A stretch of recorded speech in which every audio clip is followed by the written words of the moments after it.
Super Rugby Power Rankings, folks, for the end of the 2025 regular season. We have our 6 playoff teams locked in. How do the Power Rankings rank these teams as we head into these key final matchups, final Power Rankings of the season? The bottom 3 sides are probably pretty predictable. The Highlanders have dropped down into 11th in the Power Rankings. That's where they're going to finish the year with their loss at home to the Chiefs. There's no disgrace in losing to the Chiefs. We've all done it this season, have we? Pretty much everybody who's played the Chiefs has lost, hasn't they? The Drua beat the Chiefs. I don't think they lost to the Chiefs, but most of us have lost to the Chiefs at some point this season. It's just been, I don't know, they haven't been getting the results. They do have a heck of a lot of losing bonus points. I don't think the Highlanders are a bad team. I just think, another year of maybe maturity and experience for this young squad, and fingers crossed they will be better next year and able to turn some of those close losses into wins, although the most recent one wasn't a close one.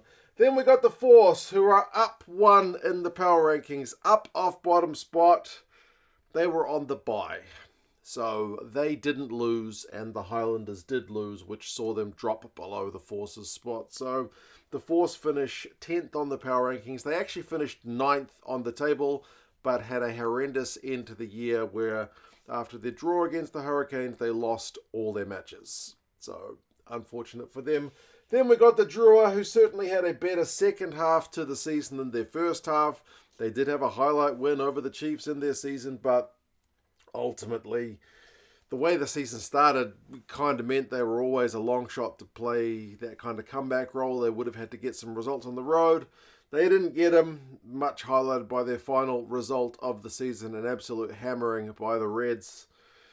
Yeah, it's been a disappointing season for the Drua because, I don't know, man, you looked at their schedule and thought, geez, if they can hold all their games at home, which may have been a bit unrealistic, and then, pick up a road win here or there, maybe the Drua could do something special this year.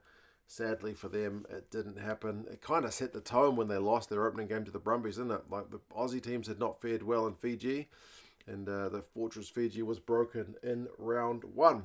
That's your bottom row. Then we get into the teams which were, for the most part, the kind of also-rans, but a couple of them qualified for the playoffs. The Tars in 8th spot, they lost pretty handily to the Blues. It was kind of a playoff game in itself because whoever won that game was going to get themselves at least temporarily into 6th spot, which would have been the final playoff spot. And they got absolutely hammered. They couldn't even score a try against the Blues side, who haven't been that emphatic this year. The Blues look pretty good against the Waratahs, which either means the Waratahs were particularly bad, or maybe my Blues are coming right at the right part of the season. I'm inclined to think it's more about the Waratahs' road record being terrible this year, but hey, we'll find out this week. Then we got Moana Pacifica in 7th. They are the same rank as I had them last week, so the Waratahs are the same, the Drua are the same, Moana's the same. They basically played their final against the Blues a few weeks ago, didn't they? That was a massive result against the Blues to keep themselves right in contention, put a dent in the Blues playoff campaign, and then they've been absolutely hammered by the Chiefs and now by the Hurricanes. Admittedly, 2 of the form sides in Super Rugby, but not even close, man. Not even close. The Chiefs one was embarrassing. The second one, I mean, it was a bit better, but it was still an absolute walloping. Artie, he went back down to Wellington, he scored a try, he won some turnovers, but ultimately, Moana couldn't recapture that magic they had against the Blues a few weeks ago. So, no playoffs rugby for them. That's very similar to the table, but some of the teams are in slightly different spots depending on their kind of form. Then we got the playoff sides. The Reds finished my power rankings in 6th. They finished the actual table in 5th. There's not much between them and the Blues. And as I said, I don't mean to rank my Blues higher, but the Blues have genuinely had a better second half to the season than the Reds have had. The Reds' start of their season was phenomenal.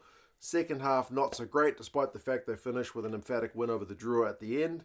The Blues' first half of the season was a lot more dire. They've managed to scrape through a few wins at the end of the season. A couple of nice ones, like the one over in Fiji was impressive. And then this one over the Tars was also impressive. But as I said, the Tars road record has been pretty terrible, so as has the Druas. So both the Reds and the Blues, the two colour sides, they pick up wins over teams who really struggle on the road for their final round. Can you see either of the Reds or Blues winning their playoff games? They'll be massive underdogs because I feel like these top four sides seem to be a cut above. Now, the Brumbies have come in down 2 spots, which seems a little bit rough because the Brumbies' tail end of the season has been in pretty good form. But their most 2 recent results see no wins, which is a bye and a loss at home to the Crusaders. It was a controversial loss with a kind of no knock-on call, but it was still a loss all the same. It was kind of a key game. Like, I had them above the Crusaders in the power rankings last week, so that was the game for the Brumbies to make a statement, secure second spot, which is going to be key if, if they go through to the next round of the playoffs and whatnot. So, not to be for the Brumbies. It's a gutting loss for them. So 4th on the power rankings, 3rd on the table. Then I got the Hurricanes. Hurricanes are in 3rd. They are up 1 spot on the power rankings. They are, despite the fact they're going to be away for the playoffs, they are in red hot form. I don't know if there's a team in better form than the Canes right now. So, they got the Brumbies. We'll find out if the power rankings are right. Can the Hurricanes win away in Canberra? They've done it once this season. Power rankings says yes, but I don't have much of a gap between the Hurricanes and the Brumbies in the power rankings. Like, there's a much bigger gap between 4 and 5. Like, my power rankings gap between the Blues and the Brumbies is massive, but the gap between the Hurricanes and Brumbies is pretty marginal, even though it's only 1 position each way. Then we got the Crusaders, who are up 1 into 2nd with that away win over the Brumbies. As I said, there was a bit of controversy, but man, the Crusaders, because I've been having a look at the 2024 season, just to compare some of the results. The Crusaders are so much better than last year. Geez, they were bad last year. They got more guys back fit this year, and it's just the Crusaders of old. So they are certainly going to be there or thereabouts. Even if it was a kind of hard-fought win over in Canberra, it was a win and secured 2nd spot, which will be crucial. But then there's the Chiefs, who are number 1. I still feel like the Chiefs look a little bit vulnerable. Like, they won comfortably enough against the Highlanders. But if Ratima doesn't make that kind of try-saving tackle at the end of that game, it's potentially all on. And then the game scoreline gets blown out when the Highlanders are having to kind of play from their own goal line, and they get punished for it. So I am by no means saying that the Blues are going to win against the Chiefs. I get the feeling we might be in for a hammering, but I don't know. There were times this season when you felt like the Chiefs looked just too good for everybody, but yeah, I don't think it's going to be all that clear-cut. I think there are some still interesting storylines to come. You guys let us know your thoughts on the power rankings. If you want All Blacks gear or Wallabies gear, check links to both stores down in the description, the All Blacks store and the Wallabies store, ahead of some international rugby coming up. Both stores are affiliates of the channel, so tell them 2 Cents Rugby sent you along. You guys take care of yourselves, and I'll talk to you guys again soon. See you later.